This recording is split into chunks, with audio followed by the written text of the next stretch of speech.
bien, continuamos con la entrevista en ausencia con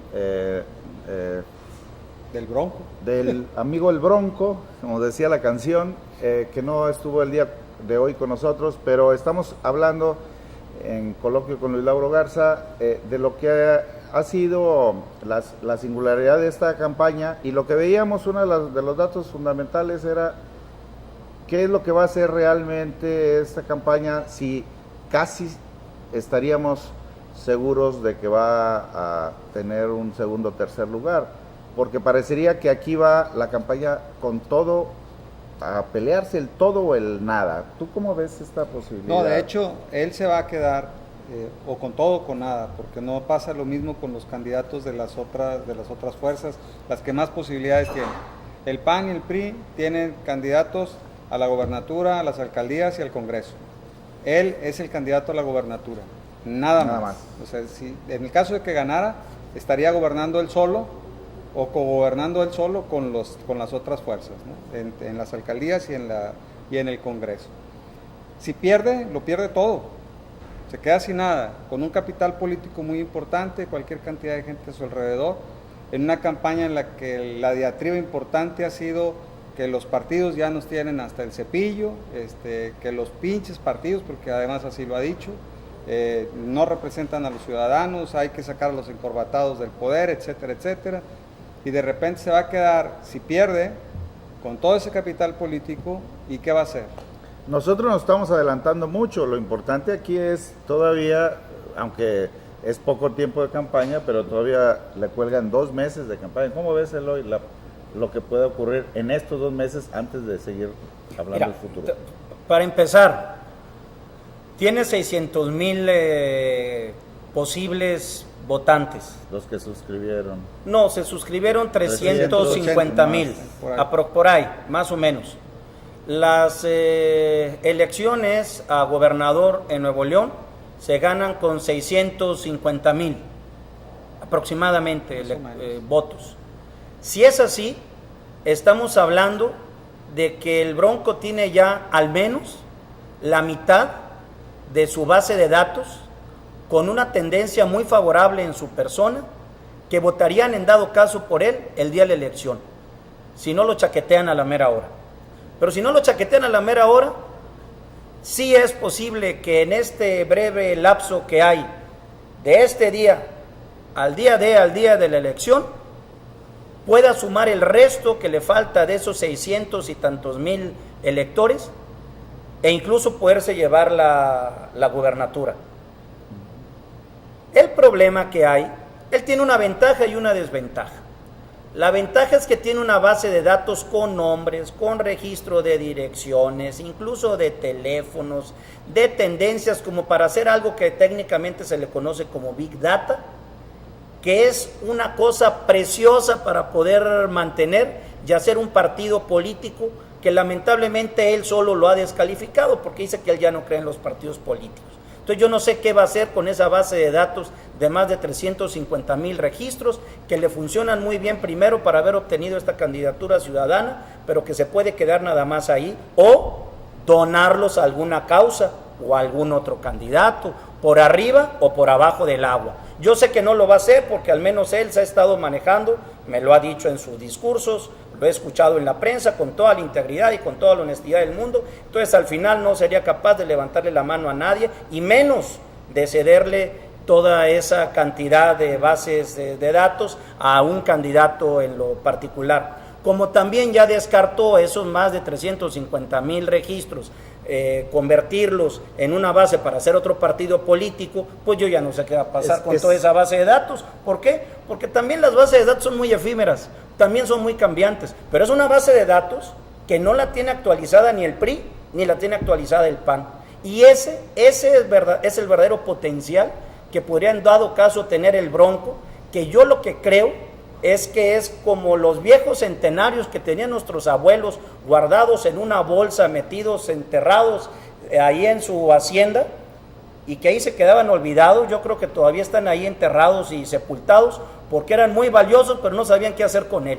Ese va a ser el problema con la base de datos del Bronco. Escenario de descontón, porque ahorita Eloy hace alusión a la probable descontón el día de la votación, pero de aquí a allá, ¿alguna historia negra que creas que pueda usarse en contra del Bronco? Mira, las cuentas públicas que no están aprobadas en el Congreso del Estado. Una historia por ahí de un hombre de mano dura con las mujeres, que también anda circulando. Pero más allá, pues no se le saben muchas cosas. Ahora, él ha estado capitalizando los 2 eventos en los que se supone que lo quisieron matar. Los ha estado capitalizando muy bien. Y prácticamente pueden decir lo que se les venga en gana. No hay nada que pueda opacar el acto valiente del hombre que se regresó cuando a sus guardaespaldas los estaban acribillando los malitos. Y él se dijo, aquí o nos morimos todos o nos salvamos todos, y se regresó a jugársela con ellos. Bueno, esa parte, ese capital político no se lo van a quitar por más negra que sea la historia que le saquen. Yo creo que esa parte la lleva muy salvada. Y si es cierto que tiene acumulado, o sea, que esas firmas se vuelven su tendencia de votación, pues estamos en una división de 3. Es que, Horacio, hay algo que nadie se dio cuenta, y es que esa base de datos que tiene el Bronco consiguió auditores gratuitos. ¿Quiénes creen que son los auditores de esa base de datos que tiene el Bronco?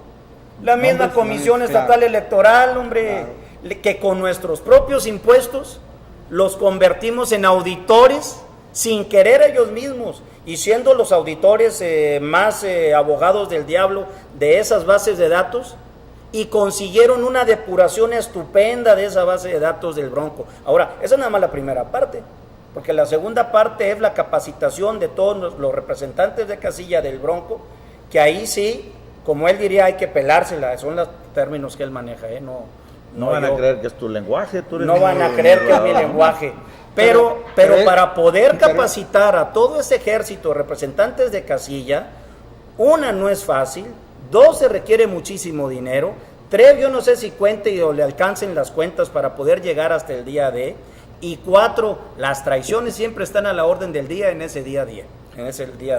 Entonces, ¿cuál traición puede ser? Que lo chaqueteen, que no asistan, que sea una especie de militancia soft, o sea, muy light, muy suave, que quizá ahora sí de palabra yo le diga al Bronco que sí lo voy a representar en la casilla donde él me mande a ser su representante, pero a la mera hora yo me quede en mi casa, o yo simplemente con toda la comodidad del mundo firme a favor de quien me diga que va ganando en ese momento. Bueno, todos estos imponderables es lo que debe de considerar ahora el Bronco, antes o de manera paralela a todo este discurso para crearse un personaje que ya lo tiene bien elaborado, y no lo digo en sentido despectivo otra vez ni peyorativo. El personaje está bien armado, está muy bien hecho, tiene mucha penetración dentro de las redes sociales, me parece que ha hecho mucho en muy breve tiempo. Creo que estas historias negras van a contradecirse completamente con la atracción o lo atractivo que pueda hacer el Bronco frente a las masas, como les gusta decir a algunos. Las grandes masas están del lado del Bronco. No sé si qué tan grandes masas sean, no sé si incluso si haya masas. Lo que sí sé es que sí hay una buena cantidad de nuevoleoneses que, derivado del hartazgo, más que de la figura propia del Bronco, hay una simpatía que él puede capitalizar muy bien. Para ir cerrando, tenemos ya 1 minuto para que hagas tú el escenario de la campaña. ¿Cómo te imaginas todavía que pudieran ser los resultados y la evolución de la campaña del Bronco de aquí a la votación? Yo creo que los resultados, cualquiera que sean, van a ser muy buenos. O sea, el Bronco va a ir creciendo de aquí al final de la campaña, porque no tiene, digamos, tantos problemas en contra como lo tienen por sí mismos los partidos políticos.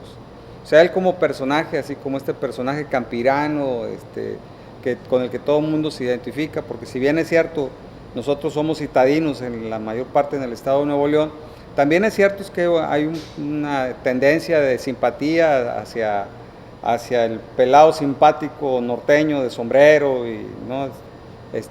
Yo les decía con mucha frecuencia, el porro del siglo XXI. Claro, o sea, nosotros queremos ese personaje, con ese nos identificamos, y entonces la evolución que debe seguir debe ser a la alza, creo yo. Y me parece que su cierre va a ser importante. Lo que no sé es hasta dónde pueda garantizar este seguimiento por los segmentos. O sea, él está descansado en las redes sociales, ahí es donde está apoyado, particularmente en Facebook, está apoyando toda su campaña. Hasta dónde ese segmento le corresponde a él, o sea, está bien que sea muy simpático, pero de ahí a que le den su voto hay una diferencia del tamaño del mundo. ¿Y por qué? Porque es un segmento mayormente de clase media alta, el que tiene acceso a esa clase de redes sociales. A lo mejor esos estarían más en condiciones de dárselo a Fernando Elizondo o a Felipe Jesús. Es por ahí, ¿no? Cerramos, Eloy. ¿Tu pronóstico? Mi pronóstico es que no lo sé. ¿Por qué? Porque yo creo que hasta mediados de abril es cuando ya se va a esclarecer bien hacia dónde va la tendencia electoral. Okay. Que por lo pronto están haciendo los candidatos round de sombra, que todavía no se viene la rudeza necesaria, obligada, esperada en todas las campañas electorales, que falta esperar lo peor, que va a ser una campaña bastante nefasta, llena de chismeríos, de acusaciones, de infundios y de todo lo que ya conocemos que sucede en estos casos, que es lamentable pero también muy esperable. Si a eso se va a sumar el Bronco, como creo que lo va a hacer, como ya lo está haciendo además, bueno, pues adelante. Lo que sí hay que reconocerle dos cosas y con eso cierro. Uno, que ha logrado desviar una ola que iba en favor de los partidos políticos electorales tradicionales, convencionales, y que ha hecho válida, y el bipartidismo que siempre ha existido en Nuevo León, ya ha hecho válida, viable, una candidatura independiente. Y dos, que el personaje le ha funcionado, al menos para posicionarse en el espectro electoral actual. ¿Le va a dar o no para ganar la gubernatura? Pues vamos a ver. Tampoco soy pitonizo, no adivino, no tengo una varita mágica para decir va a ganar esto, va a ganar el otro. No creo yo que las encuestas actuales realmente representen una tendencia determinante. Entonces es cosa de sentarnos a esperar a ver quiénes se quedan rezagados en el camino y quiénes se van a quedar adelante. Pero de que va a hablar mucho los ciudadanos en torno al Bronco, todavía hay tela de dónde cortar. Muy bien, para abril o para mayo tendríamos ya entonces como las cerezas, condiciones más favorables para hacer el pronóstico que seguramente vamos a poder hacer en los próximos programas de este coloquio con Luis Lauro Garza. Nos vemos en la próxima. Horacio, Hasta luego. Eloy. Gracias.